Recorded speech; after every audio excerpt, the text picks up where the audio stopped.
संघर्ष योद्धा मनोजदादा जरांगे पाटील यांना गोळ्या घालून मारण्याची भाषा करणाऱ्यांना आणि मनोजदादांना संपवण्याची भाषा करणाऱ्याला आम्हाला सांगायचंय की तुम्ही जर या दादाकडे येत असाल तर त्याच्या अगोदर दादांच्या आणि तुमच्यामध्ये 6 कोटी मराठे आहेत, त्यांचा आधी सामना करा आणि नंतर दादाकडे या. तुम्हाला दादापर्यंत पोहोचणंही शक्य होणार नाही. आणि माझी पोलीस प्रशासनाला आपल्या माध्यमातून विनंती आहे की जे कोण हे असतील सातत्यानं मनोजदादाला जीवे मारण्याची भाषा करतायत त्यांच्या मुसक्या आवळल्या पाहिजे, त्यांच्यावर कठोर कारवाई केली पाहिजे.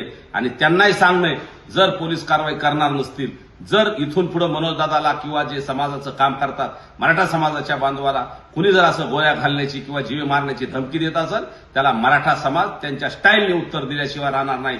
हे सुद्धा असं वाचाळवीरांनी आणि धमक्या देणाऱ्याने ध्यानात ठेवावं. आम्ही सुद्धा बांगड्या भरलेल्या नाहीत.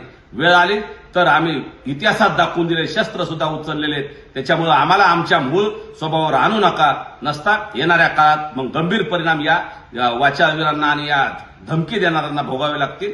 एवढं मात्र नक्की आहे. म्हणून माझी पोलीस प्रशासनाला, राज्य सरकारला विनंती आहे, या प्रकरणाची चौकशी करा आणि कठोरात कठोर कारवाई जे दोषी असतील त्यांच्यावर करा.